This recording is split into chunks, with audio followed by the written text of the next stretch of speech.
a graça e a paz de Jesus Cristo, nosso Senhor. Nós vamos retomar a nossa série de estudos no livro de Salmos. Desta vez, o último salmo do terceiro livro. O livro de Salmos que é dividido em 5 livros. Nós estamos finalizando hoje, então, o terceiro livro, o Salmo de número 89. Vamos lá, vamos fazer a leitura do Salmo? Cantarei para sempre o amor do Senhor. Com minha boca anunciarei a tua fidelidade por todas as gerações. Sei que firme está o teu amor para sempre, e que firmaste nos céus a tua fidelidade. Tu disseste, fiz aliança com o meu escolhido, jurei ao meu servo Davi. Estabelecerei a tua linhagem para sempre e firmarei o teu trono por todas as gerações. Os céus louvam as tuas maravilhas, Senhor, a tua fidelidade na Assembleia dos Santos. Pois quem nos céus poderá comparar-se ao Senhor? Quem dentre os seres celestiais assemelha-se ao Senhor? Na Assembleia dos Santos, Deus é temível, mais do que todos os que o rodeiam. Ó Senhor, Deus dos exércitos, quem é semelhante a ti? És poderoso, Senhor, envolto em tua fidelidade. Tu dominas o revolto mar. Quando se agitam as suas ondas, tu as acalmas. Esmagaste e mataste o monstro dos mares. Com teu braço forte dispersaste os teus inimigos. Os céus são teus, e tua também é a terra. Fundaste o mundo e tudo o que nele existe. Tu criaste o norte e o sul, o Tabor e o Hermon. Cantam de alegria pelo teu nome. O teu braço é poderoso, a tua mão é forte. Exaltada é a tua mão direita. A retidão e a justiça são os alicerces do teu trono. O amor e a fidelidade vão à tua frente.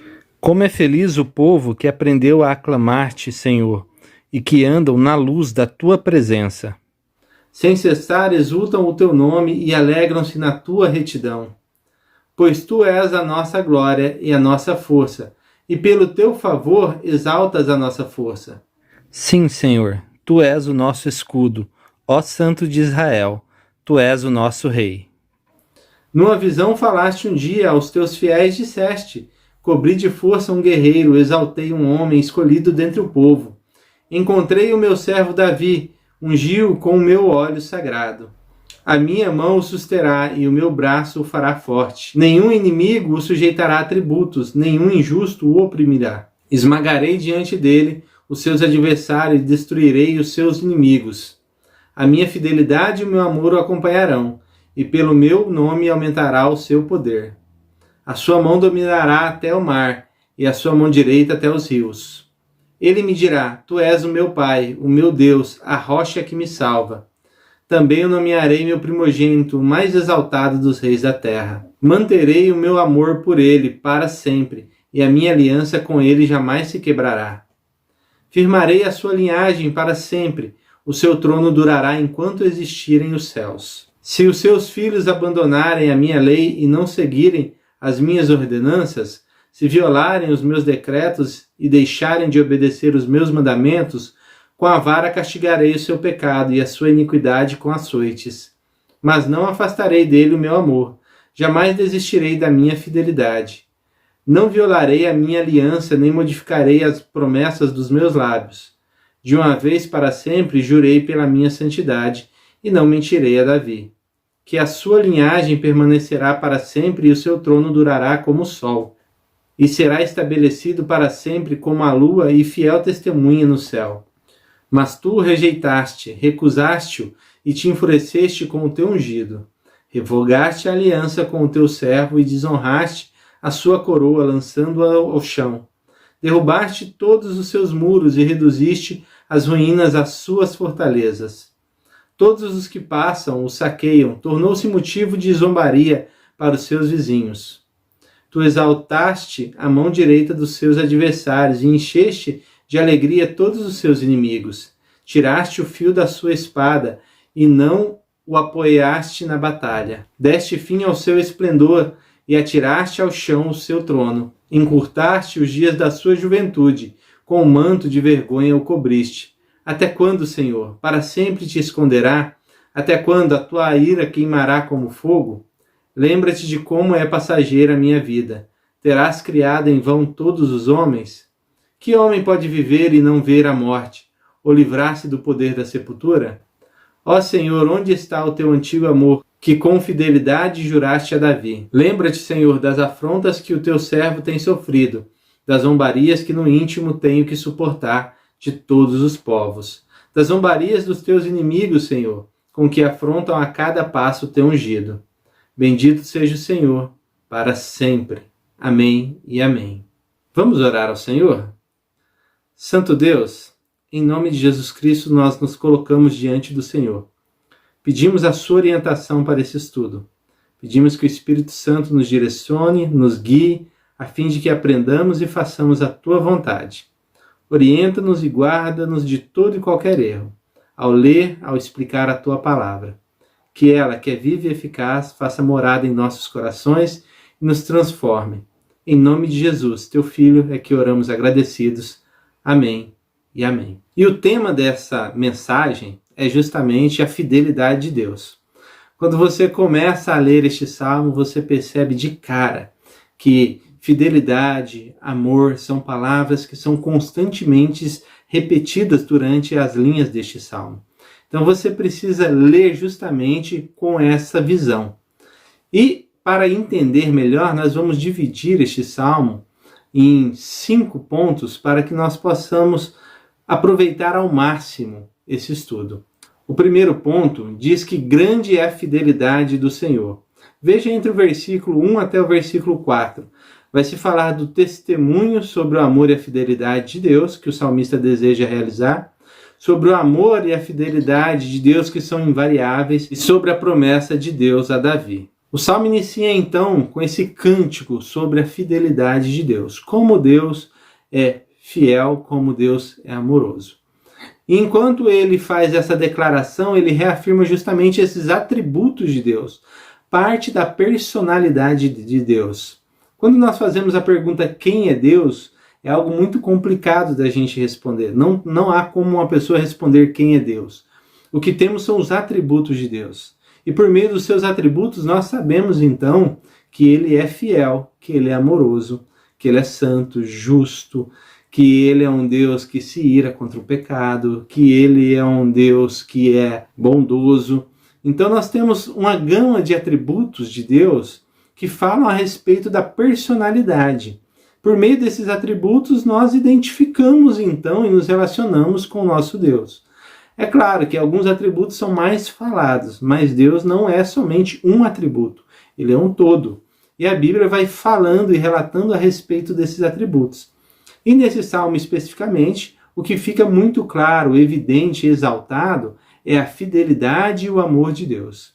Essa fidelidade é exaltada, ela é reafirmada e ela é direcionada, ou seja, é falado especificamente dessa promessa, dessa aliança que Deus fez com Davi. Essa aliança de Davi sempre ter alguém no trono. Essa aliança onde Davi sempre teria alguém que seria da sua família e manteria a linhagem real sempre no trono reinando. E é isso que vai ficar muito claro entre os versículos 5 a 18. Então o salmista vai exaltar agora a majestade de Deus. Versículos 5 a 13 vai exaltar novamente o poder e a fidelidade e o domínio de Deus. Esse poder maravilhoso, esse poder grandioso que Deus tem. Ele domina sobre céu, sobre terra, sobre todo o universo. Ele é sustentador de tudo que há, de tudo que existe. Ele é o autor, o criador. Ele é aquele que por ele tudo existe. Ele é aquele que sustenta tudo que há, toda vida, todo o ser que respira, todo ser que existe, deve a sua existência a Deus. Então, a primeira coisa, esse poderio é exaltado. Mas além desse poderio também, nós podemos conhecer Deus. Quando chegamos no versículo 14, alguns detalhes ali a respeito da retidão de Deus, da justiça. Novamente, a fidelidade e o amor são vistos. E também é falado dessa alegria que o povo que pertence a Deus tem. Essa alegria e essa tranquilidade de saber que pertence a um Deus soberano.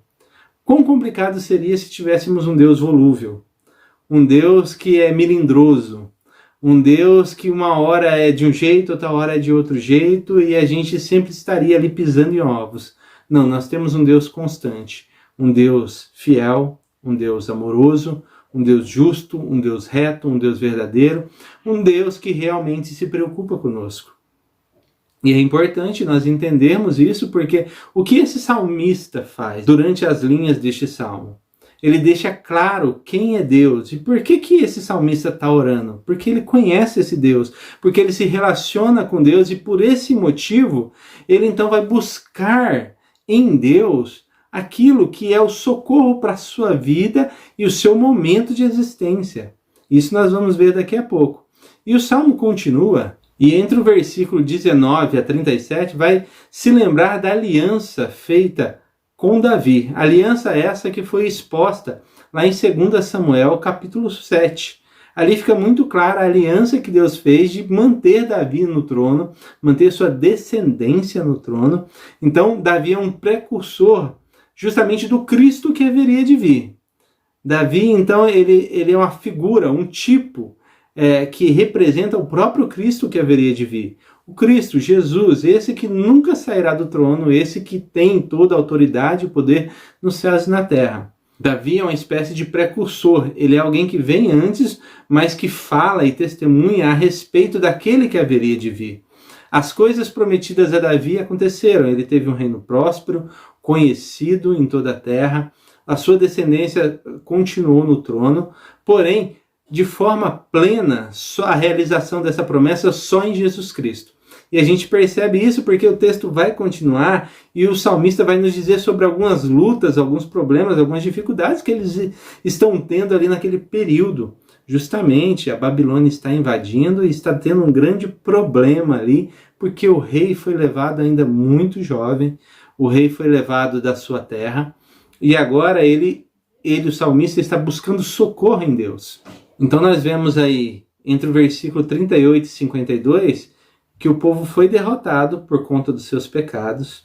Há um pedido de socorro entre o 46 e 51, mas também há uma declaração de fé para finalizar aí o texto. E o cenário parece ser aqui o ano de 597 a.C., quando o rei Joaquim foi levado pelos babilônicos. Então o salmista está passando por um momento de guerra, de tribulação e de sofrimento. E como que ele lida com essa situação onde ele sabe que tem um Deus amoroso, um Deus fiel, um Deus santo, um Deus poderoso, um Deus que fez uma promessa ao rei Davi de manter a sua descendência no trono? Como que ele lida com tudo isso, tendo todo esse conhecimento, mas com aquela realidade dele, a realidade de destruição, a realidade de dor, de sofrimento? Como que ele se lida com isso? Então é justamente aqui que a gente começa a entrar na aplicação pessoal, naquilo que nós precisamos entender quando lemos esse texto. Como nós vemos aí no quadro, o caráter fiel e amoroso de Deus garantem que suas promessas são e serão cumpridas. Então, quando a gente olha para esse quadro de dor do salmista, e ele buscando a Deus, buscando relembrar Deus numa tentativa humana das promessas que Deus fez, ele está buscando socorro. Ele busca esse socorro porque ele sabe quem Deus é. E aí, trazendo para nós precisamos entender uma coisa. Que nós não nos firmamos nos nossos méritos. Nós não nos firmamos nas nossas próprias obras ou na nossa própria bondade. Nós não nos firmamos em merecimento. Nós não nos firmamos em nós mesmos. Aquilo que Deus prometeu, aquilo que Deus vai realizar, Ele vai realizar por amor do nome dEle. Porque Ele é um Deus santo, porque Ele é um Deus misericordioso, porque Ele é um Deus amoroso. Aquilo que Ele prometeu, aquilo que é a realização da vontade dEle nessa terra, Ele vai realizar porque Ele é um Deus fiel. Não porque nós merecemos, não porque nós somos dignos de algum merecimento. Não porque somos dignos de alguma coisa que venha de Deus. Ele vai realizar porque Ele é amor, porque Ele é fiel, porque Ele é santo, porque Ele é poderoso, porque Ele é Deus. E é isso que a gente tem que chegar durante o estudo desse salmo, durante as linhas deste salmo, o entendimento, porque no meio da tribulação, no meio da luta, pode surgir dentro dos nossos corações esse ímpeto de colocar Deus na parede e dizer: o Senhor prometeu, o Senhor falou isso, o Senhor falou aquilo. Não que Deus nos impeça de conversar com Ele, mas sabemos realmente quem é o nosso Deus. Precisamos confiar nele. Isso porque esse salmista que viveu esse período tão difícil, e há muitos e muitos anos atrás, ele não teve a oportunidade de ver pessoalmente o Salvador vindo à Terra. Mas nós temos essa oportunidade. Nós precisamos passar por essa linha do tempo. Porque agora nós vivemos em um tempo onde a promessa de Deus já veio. O Cristo veio, o Salvador veio, a raiz de Davi, conforme gritado pelo cego Bartimeu. Tem misericórdia de mim, filho de Davi. E é justamente nesse filho de Davi, em Jesus Cristo, que nós nos apoiamos. Essa promessa de que haveria sim um descendente, alguém que reinaria, que traria paz a toda a terra, que traria um relacionamento novo entre o homem e Deus. Jesus, ele já veio, ele está em nosso meio. E nós precisamos confiar então nessa promessa. Nós precisamos confiar justamente nessa palavra de Deus que foi cumprida por meio de Jesus Cristo, mas também que será cumprida no retorno de Jesus Cristo. Porque quando Jesus Cristo retornar, ele tomará para si todos aqueles que são seus, toda a sua igreja. E a igreja de Cristo será entregue ao Pai. E então, dessa maneira, nós estaremos, sim, dentro da vontade de Deus, dentro dos planos de Deus e vivendo em comunhão com o nosso Deus. Porque Jesus veio justamente para aplacar a ira que estava sobre nós, a ira sobre o pecado.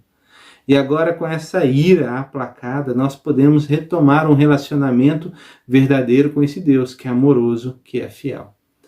Deus não fez promessas e não faz promessas baseadas em nós, seres humanos. Ele fez e faz suas promessas jurando pela sua própria santidade, como nós vemos aí durante o texto. Porque não há nada nem ninguém maior que ele. Então ele pode jurar tão somente por si mesmo. Então ele jura pela sua própria santidade, que sim, há um rei. Esse rei, o seu nome é Jesus Cristo. E sim, esse rei reinará pelos séculos dos séculos, por toda a eternidade. Você precisa confiar nesse rei. Você precisa confiar nesse Deus que é fiel, que é amoroso, que ama você. Você precisa se dedicar a ele. E mesmo nos momentos de lutas e dificuldades, lembre-se, as promessas de Deus nunca serão frustradas, porque ele é um Deus fiel, ele é um Deus amoroso. Ele é um Deus que cuida dos seus e é um Deus que cuida de sua própria palavra. Que Deus abençoe você, abençoe toda a sua família e até o próximo encontro. E você, que foi abençoado por esse vídeo, eu quero te convidar a curtir o vídeo, a se inscrever no canal e a compartilhar o vídeo para que outras pessoas tenham acesso à palavra de Deus. Até logo mais.